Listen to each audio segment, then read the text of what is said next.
যে আমি কি রেজিগনেশন দিতে হবে, নো নট দ্যাট। एक बहुत ने आगे आरोप लगाते हुए कहा कि इस बार बंगाल से ही सिर्फ प्राइम मिनिस्टर नरेंद्र मोदी और गृह मंत्री अमित शाह ने वोटर लिस्ट से 90 लाख नाम हटा दिए। Where Prime Minister and Home Minister is also involved. Directly interference. SIR, they deleted 90 lakhs name from the voter list. कोई नहीं जानता वो कैसे गंदी, घटिया और शरारती खेल खेलते हैं। आगे कहा, मैंने अपने छात्र जीवन के शुरू से लेकर अपने जीवन में इस प्रकार का चुनाव कभी नहीं देखा। I have never seen this type of election in my life. मैंने बहुत सारे चुनाव देखे हैं, यहाँ तक कि 2004 में भी जब मैं वहां अकेली थी तब भी मैंने इस प्रकार का अत्याचार नहीं देखा। जब हम छात्र थे तब हमें 1972 में इस अत्याचार के बारे में पता चला। ये बहुत ही भयानक है। फिर ममता ने कहा, अपनी सभी भारतीय टीमों के नेताओं की आभारी हूँ।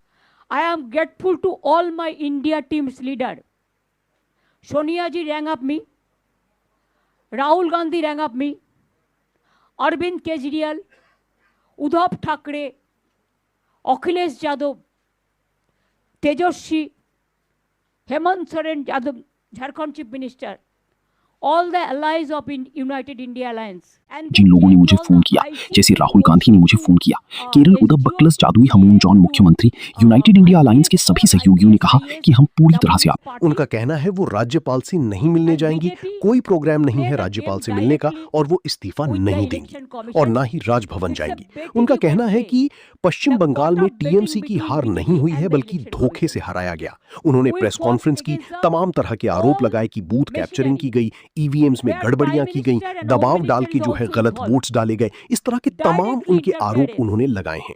उन्होंने ये भी कहा कि एसआईआर के जरिए जो वोट्स काटे गए वो भी एक षड्यंत्र था। उन्होंने चुनाव आयोग पर तरह तरह के आरोप लगाए और ये साफ कर दिया कि वो इस्तीफा नहीं देंगी। ऐसे हालात में सवाल ये है कि अगर ममता बनर्जी इस्तीफा नहीं देती हैं तो फिर क्या होगा? बंगाल में अगली सरकार का गठन कैसे होगा और क्या कोई यहाँ पे एक संवैधानिक संकट खड़ा हो सकता है?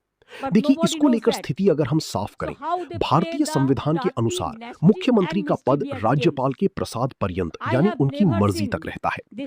आर्टिकल 164 यानी अनुच्छेद 164 स्पष्ट करता है कि राज्यपाल ही मुख्यमंत्री की नियुक्ति करते हैं। यदि मुख्यमंत्री चुनाव हार गए हैं या उनकी पार्टी सदन में बहुमत खो चुकी है और फिर भी वे इस्तीफा देने में आनाकानी करते हैं तो राज्यपाल को उन्हें पद से बर्खास्त करने का पूरा अधिकार है। यानी अगर मुख्यमंत्री चुनाव हार जाते हैं और इस्तीफा देने से मना करते हैं या सदन में वो अपनी मेजॉरिटी प्रूव नहीं कर पाते हैं, ऐसे हालात में राज्यपाल के पास ये अधिकार होता है कि वो मुख्यमंत्री को अपने पद से हटा दे।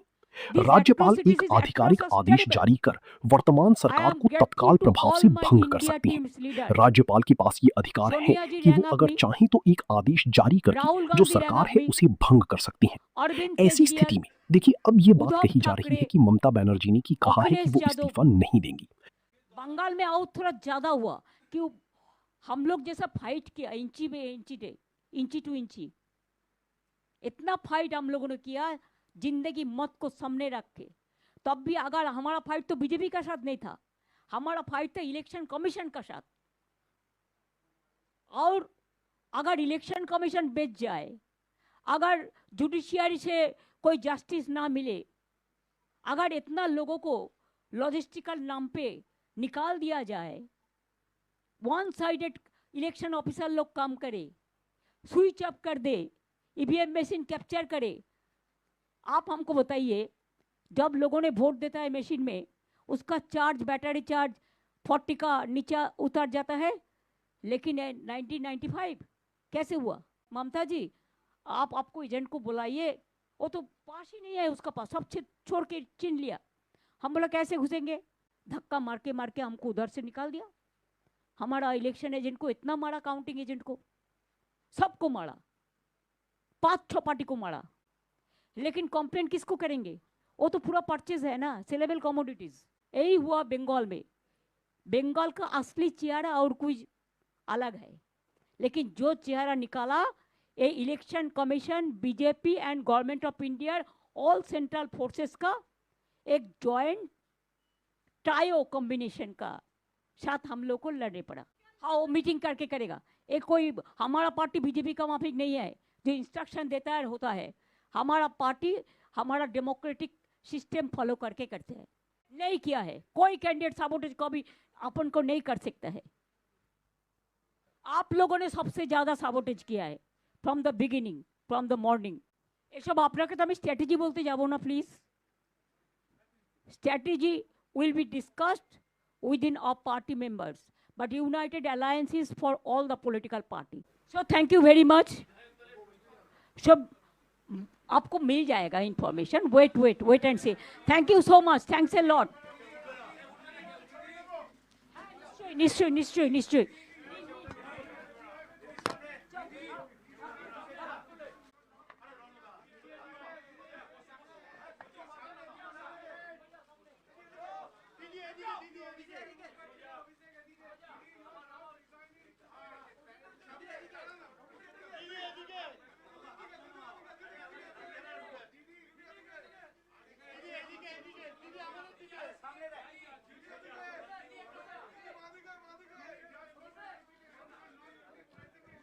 Only one thing I want to say, all of us. Earlier I was in the chair, so I have digested all the atrocities of BJP. But now I am free bird, so I can go anywhere, I can fight anywhere. So I'll be on the street. Thank you so much. আমি রাস্তায় ছিলাম, রাস্তায় থাকবো, আমি রাস্তার লোক। तो friends, अभी आपने इस वीडियो को देखा जिसमें ममता बनर्जी, जो कि अभी तक पश्चिम बंगाल की जो मुख्यमंत्री थी, लेकिन अभी चुनाव के नतीजे आने के बाद उनकी पार्टी को वो बहुमत प्राप्त नहीं हुआ है जो बीजेपी को इस चुनाव में विधानसभा के में मिला है। और एक डॉक्यूमेंट के अकॉर्डिंग देखा जाए तो बीजेपी ही उस बंगाल के लिए हकदार है।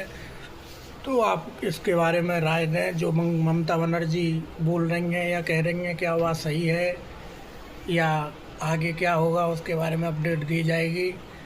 कैसी लगी ये वीडियो, इसके बारे में अपनी राय दें, कमेंट करें और हमारे यूट्यूब चैनल MK1 सेंटर को सब्सक्राइब करें।